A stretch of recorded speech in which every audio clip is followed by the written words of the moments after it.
Hello दोस्तों, welcome to our YouTube channel NS learning hub. आज की इस वीडियो में देखेंगे हम साइंस के कुछ मोस्ट इंपॉर्टेंट क्वेश्चंस जो कि आपके आने वाले सारे ही एग्जाम्स के लिए काफ़ी हेल्पफुल रहेंगे।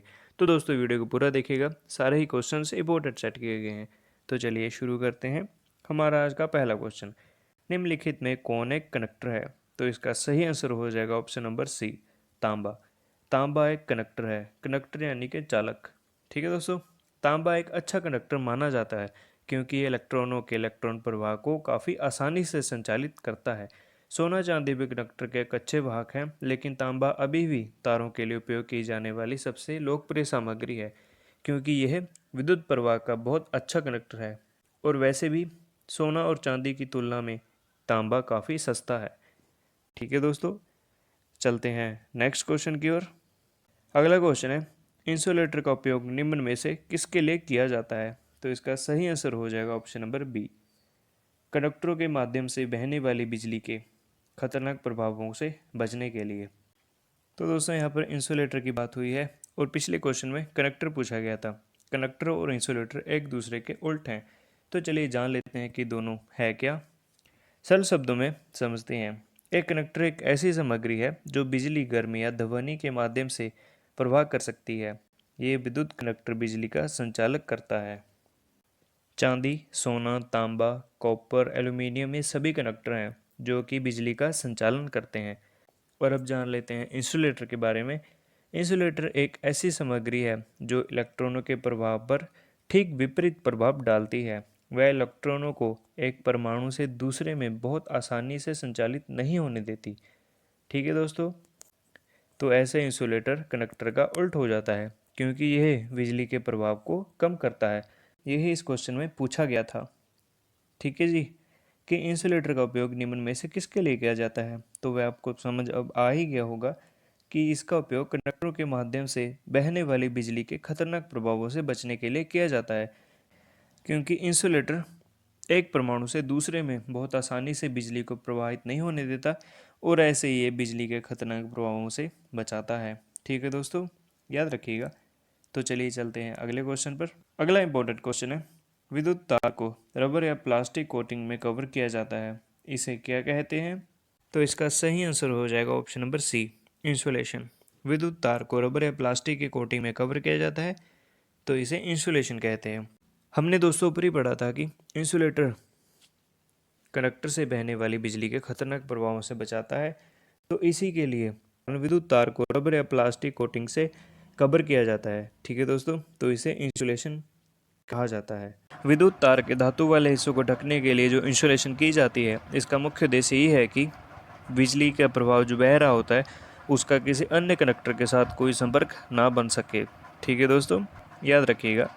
अगला इंपॉर्टेंट क्वेश्चन है, पीवीसी क्या है?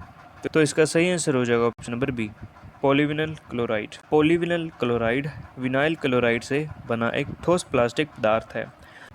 पीवीसी का उपयोग घरेलू और औद्योगिक उत्पादों की एक विशाल रेंज में किया जाता है। रेनकोट और शावर पदार्थों से लेकर खिड़की के फ्रेम और इंडोर फाइबरिंग तक पीवीसी का उपयोग किया जाता है।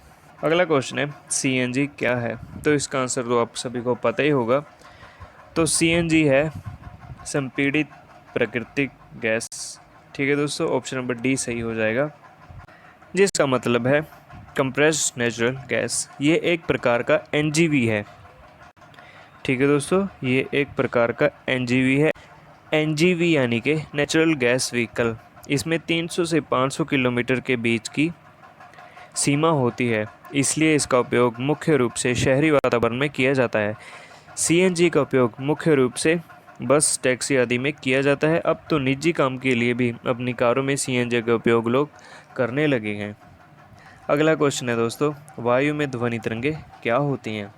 तो इसका सही आंसर हो जाएगा ऑप्शन नंबर ए, अनुदैर्ध्य। वायु में ध्वनि तरंगे अनुदैर्ध्य होती हैं। तरंग के प्रसार की दिशा के साथ वायु परत के कंपन के कारण अशांति दबाव भिन्न होता है। किसी भी भारी बाधा के अभाव में तरल पदार्थ अणगैली सतह तनाव के प्रभाव में ध्वनि तरंगे अनुदैर्ध्य होती हैं। लोहे की छड़ जैसी ठोस पदार्थ में भी ध्वनि तरंगे अनुदैर्ध्य होती हैं। अगला क्वेश्चन है, अनुप्रस्थ तरंग में तरंग की रचना करने वाले कण तरंग की यात्रा की दिशा में नीचे लिखों में से क्या करते हैं? तो इसका सही आंसर हो जाएगा ऑप्शन नंबर डी, एक समकोण पर कंपन कर रहे होते हैं।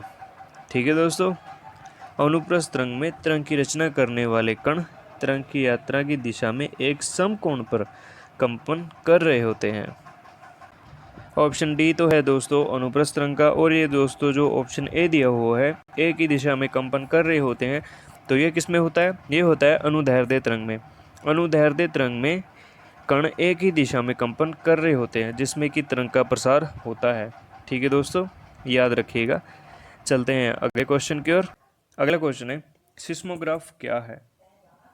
तो इसका सही आंसर हो जाएगा ऑप्शन नंबर सी, एक उपकरण जो भूकंप की तीव्रता को मापता है।